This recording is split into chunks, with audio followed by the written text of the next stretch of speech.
Hello दोस्तों, आप सबों का द वर्ल्ड ऑफ कंपटीशन में स्वागत है। मैं बबलू कुमार, आपके परिवार का एक सदस्य। दोस्तों, आज हम लोगों का एक महत्वपूर्ण टॉपिक होने जा रहा है, जिसमें जो कैंडिडेट अभी दरोगा एग्ज़ाम देने वाले हैं या जो दरोगा की तैयारी कर रहे हैं, बीपीएससी का जो तैयारी कर रहे हैं, पीटी का, प्रीलिम्स का, बिहार एसएससी का तैयारी कर रहे हैं, जो अभी सचिवालय का वैकेंसी आने वाला है, अगर आप बिहार पुलिस का एग्ज़ाम देने वाले हैं, खास करके बिहार के संदर्भ में जितना भी परीक्षा देने वाले हैं, उनके लिए विशेष तौर पर ये वीवीआई होगा। और साथ ही जो अभी वैसे तो भारत लेवल में भी इस प्रश्न को डाल देता है, लेकिन बिहार के संदर्भ में ये विशेष इम्पोर्टेंट होगा। दोस्तों, हम लोग शुरू करें और हम लोगों का यहाँ से प्रश्न शुरू होगा। कहता है, बिहार राज्य की विधायिका कैसी है। आप जानते हैं बिहार में एक तो विधानसभा है और दूसरा विधान परिषद है, इसलिए हम लोग कह सकते हैं कि द्विसदनीय है। राज्य की विधायिका कैसी है? द्विसदनीय है। अगर प्रश्न आ जाए तो गलत ना करें। अगला अगर हम लोग देखेंगे तो कहता है विधानसभा सदस्य की संख्या। आप अभी देखेंगे जो चुनाव हुआ था अभी हाल ही में विधानसभा का, तो उसमें कितना सीट पर चुनाव हुआ था? तो 243 सीट के लिए हमारे बिहार में विधानसभा सदस्य की संख्या कितनी है? 243 सदस्य संख्या है। 243 सदस्य संख्या है। अगर आप इसमें देखेंगे तो विधानसभा में जो एससी के लिए जो सीट आरक्षित है, एससी के लिए अनुसूचित जाति के लिए 38 सीट का आरक्षण किया गया है। तो विधानसभा चुनाव में एससी के लिए कितना सीट का आरक्षण है? 38 सीट का आरक्षण किया गया है। जबकि हम अगर एसटी सीट की बात करें, एसटी सीट की, अनुसूचित जनजाति की बात करें, तो बिहार में 2 सीट आरक्षित किया गया है। 2 सीट पर एसटी ही जा सकता है, 38 सीट कम से कम एससी ही जाएगा। ये सीट इनका रिजर्व होता है, ये याद हो गया होगा। दोस्तों, अगर हम लोग आगे देखें तो कहता है कि विधान परिषद अभी हमने जस्ट बताया था आपको कि बिहार में 2 सदन होता है, एक तो विधानसभा होता है, दूसरा विधान परिषद होता है। तो विधानसभा में तो आपको याद हो गया 243 सदस्य होता है। उसी तरह से विधान परिषद में 75 सदस्य होते हैं। अगर आपसे प्रश्न आ जाए कि बिहार विधान परिषद में सदस्य की संख्या कुल कितनी है, तो आपको कितना टिक करना है? 75 करना है। अगला अगर हम देखें तो बिहार जो है, आप देखते होंगे कि केंद्र के लिए, देश के लिए कानून बनाने के लिए एक संसद संस्था है जो सर्वोच्च संस्था मानी जाती है। उसमें एक लोकसभा होता है, दूसरा राज्यसभा होता है। तो इस लोकसभा में हर राज्य की अपनी कुछ सीट का भागीदारी है। उसमें बिहार का भागीदारी कितना सीट का है लोकसभा में? 40 सीट का। अगर पूछा जाए कि बताओ कि बिहार का प्रतिनिधित्व लोकसभा में कितनी है, तो हम लोग कहेंगे 40 सीट का प्रतिनिधित्व है। 40 सीट का प्रतिनिधित्व है। बहुत अच्छा। अगर उसी तरह से कहा जाए राज्यसभा में बताओ, तो कहेंगे 16 सीट। तो राज्यसभा में बिहार से कितना आदमी चुन के जाता है? 16 व्यक्ति चुन कर जाता है। अगर पूछा जाए कि लोकसभा में हमारे बिहार से कितना आदमी चुन कर जाता है? 40 व्यक्ति यहाँ से चुन कर जाता है। कोई दिक्कत नहीं होगा मेरे हिसाब से। बहुत अच्छा। आगे हम लोग देखें तो लोकसभा में जो एससी के लिए जो सीट है आरक्षित, वो 6 सीट है। मतलब अगर लोकसभा में 40 सीट टोटल है, मेरा टोटल 40 सीट है। टोटल 40 सीट के बाद अगर हम लोग देखें, टोटल सीट 40 है हम लोगों का, टोटल सीट 40 है। उस 40 में 6 सीट हमारे अनुसूचित जाति भाई के लिए है, तो हम लोग 6 सीट कह सकते हैं उनके लिए है। तो राज्यसभा में बिहार का भागीदारी बताइए, 16 सीट। बहुत अच्छा। अच्छा, ये तो सिंपल सबको पता होगा। जिला की संख्या बिहार में टोटल कितने जिले हैं? 38 जिला है।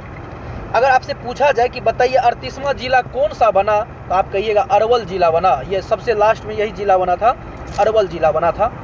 अच्छा, राज्य में प्रमंडल पूछा जाए तो कितना प्रमंडल कहेंगे? 9 प्रमंडल है। 9 प्रमंडल है, जिसमें आपको पता होगा पटना, मगध, सारण, तिरहुत, दरभंगा, कोसी, पूर्णिया, भागलपुर और एक मुंगेर भी है। तो ये टोटल का टोटल 9 प्रमंडल है, 38 जिला है, 101 अनुमंडल है, 534 प्रखंड है। इस तरह से अगर आप याद रखें तो बहुत आपको काम करेगा एग्ज़ाम हॉल के लिए। दोस्तों, अगर हम लोग आगे देखें तो ध्यान नोटिस करेंगे, क्वेश्चन है कि अनुमंडल की संख्या भी जस्ट बताया मैंने आपको 101 है, प्रखंड की संख्या 534 है। बहुत अच्छा। अगर आपसे पूछा जाए कि बताओ बिहार में कुल कितने ग्राम पंचायत हैं, तो आप कहिएगा 8386। 83 86 याद रखिएगा, आसान होगा याद रखने में। क्या कहना है? 83 86। तो 8386 याद रखने में क्या होता है, एग्जाम हॉल में डाटा कन्फ्यूज़ करिएगा, लेकिन 8386 याद रखने में कन्फ्यूजन नहीं रहेगा। अगर हम कहें कि बिहार में बताइए ऐसे कितने गांव हैं जिससे राजस्व आता है, अर्थात राजस्व प्राप्त करने वाली गांव की संख्या 45,103 गांव है। 45,103 गांव 45,103 गांव है जहां से बिहार में राजस्व लिया जाता है। कहता है जिला परिषद, तो जितना जिला उतना परिषद, तो हम लोग को याद है 38 जिला है तो 38 जिला परिषद हो जाएगा, याद हो गया। अगला कहता है कि नगर पंचायत कुल कितने हैं, तो नगर पंचायत की बात की जाए तो 86 लगाइएगा, ठीक है।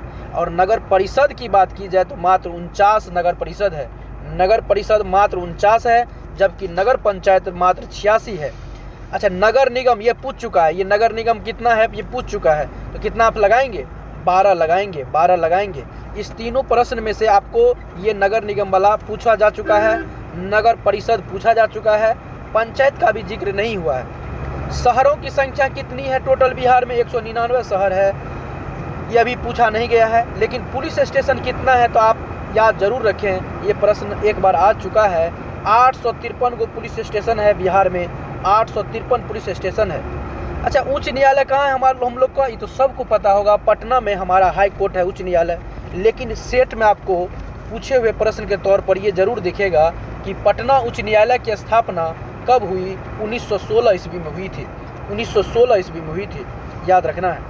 पटना उच्च न्यायालय का प्रथम अगर मुख्य न्यायाधीश पूछा जाए तो इतना याद नहीं रखिएगा, चूँकि याद नहीं रहेगा तो मेंडरडेस चामियार याद रखिएगा, चूँकि ऑप्शन में यही नाम आपको दिखेगा, मेंडरडेस चामियार यही दिखेगा आपको।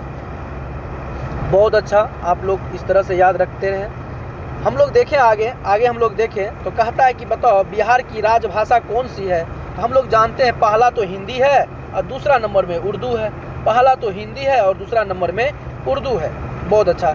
लेकिन बिहार में कुछ और भी भाषा बोली जाती है, जैसे मैथिली, भोजपुरी, मगही, वज्जिका, अंगिका, ये भी कुछ भाषा के तौर पर बिहार में जाना जाता है। लेकिन दो भाषा हम लोगों का जो है प्रथम है मान्यता प्राप्त हिंदी, और द्वितीय भाषा उर्दू को मिला है। अगर हम बात करें भारतीय संविधान की 8वीं अनुसूची, आपको पता है कि 8वीं अनुसूची में प्रारंभ में संविधान में 14 भाषा को मान्यता मिला था, लेकिन वर्तमान में 22 भाषा को मान्यता मिला हुआ है, जिसमें एक तो हिंदी है, दूसरा उर्दू है और तीसरा मैथिली भाषा है, तीसरा मैथिली भाषा है। यह तीनों भाषा को संवैधानिक मान्यता मिल चुका है, संवैधानिक मान्यता मिल चुका है। दोस्तों, हम लोग का यह टॉपिक अगर इस तरह से अगर आप 1 से 2 बार इसे सुन लें, 1 या 2 बार अगर आप सुन लें, तो मुझे पूर्ण विश्वास है आप लोगों को याद हो जाएगा। उसके बाद आपको अगर ये नोट चाहिए तो आप हमारे Telegram channel TWC by Bablu sir नाम से सर्च कर लेंगे। पहले प्ले स्टोर में जाकर टेलीग्राम डाउनलोड कर लीजिए, उसके बाद इंस्टॉल करने के बाद उसमें सर्च करना है TWC बाय बबलू सर। अगर आप ये सर्च करते हैं तो उसमें आप जुड़ जाइए और आपको यह नोट्स मिल जाएगा, यह PDF मिल जाएगा। दोस्तों, अभी हम जो वीडियो शूट कर रहे हैं वो हम अपने कुछ छात्र के साथ और हमारे कुछ सहपाठी मित्र हैं, हम लोग कहीं जा रहे थे तो सोचे कि आप लोगों के लिए कुछ वीडियो शूट कर दें।